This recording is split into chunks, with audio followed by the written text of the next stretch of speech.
Welcome back खवातीन वज़ात। आज हमारे साथ मौजूद है पंजाबी अदब का एक नुमाया नाम इत्तेफाक भट्ट साहब। शायर भी हैं, अदीब भी हैं।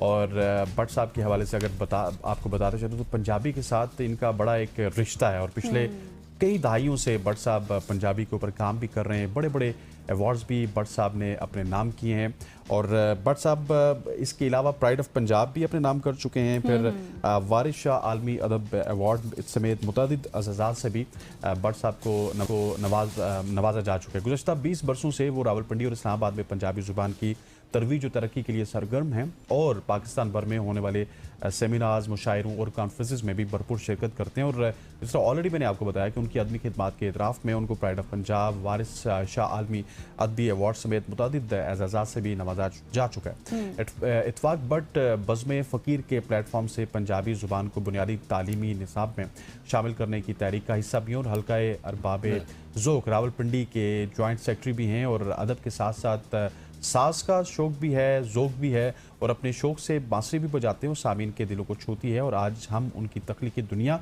ज़ुबान से मोहब्बत और अदबी सफ़र के बारे में गुफ्तगू करेंगे। जी हाँ, और गुफ्तगू करने के लिए इन स्टूडियो हमें ज्वाइन कर चुके हैं इत्तेफाक भट्ट साहब। बहुत शुक्रिया वक्त के लिए सर। आपका बहुत शुक्रिया जी, आपने मुझे यहाँ बुलाया। हाँ सर, सबसे पहले तो मुझे यही बताएं, जिस तरह से बहुत खूबसूरत इंट्रो आपका दिया हसनैन ने, पंजाबी फिर लिखना फिर शायर भी, इसके साथ साथ फिर आप बांसुरी भी बजाते हैं माशाल्लाह से।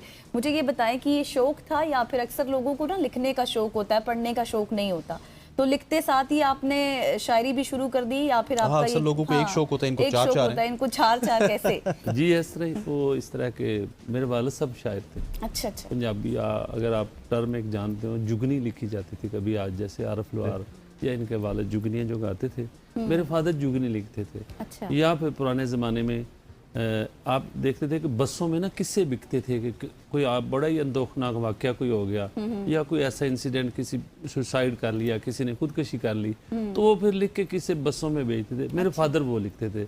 उनसे ही मुझे फिर इंस्पायरेशन मिली और मैं आगे लिखने की तरफ आ गया। और क्योंकि वो पंजाबी में लिखते थे, मैं थोड़ी बहुत बातें आपसे पंजाबी में भी करूंगा, क्योंकि मदर लैंग्वेज है और उसी के परचाए के लिए मैं कर रहा हूँ। जो पंजाबी आपने आगाज में बोली है ना, वो पंजाबी हमारे वेमो गुमान में भी नहीं है। जी तो ऐसी बात है कि मैं वो फिर उसी से अपने वालिद साहब से मुझे वो लिखने का जो मिला, तो आज खैर है। अच्छा सर, आप अगर पंजाबी की बात की जाए तो उस पंजाबी को ही क्यों चूज़ किया? और बेसिकली हमने देखा है कि पंजाब में भी पंजाबी बोली जाती है, यहाँ पे भी बोली जाती है, इंडियन पंजाबी भी बोली जाती है और वहाँ पे शायद ज़्यादा बोलते हैं। वो जो हमारी सिख बरादरी है वो तो पूरी दुनिया में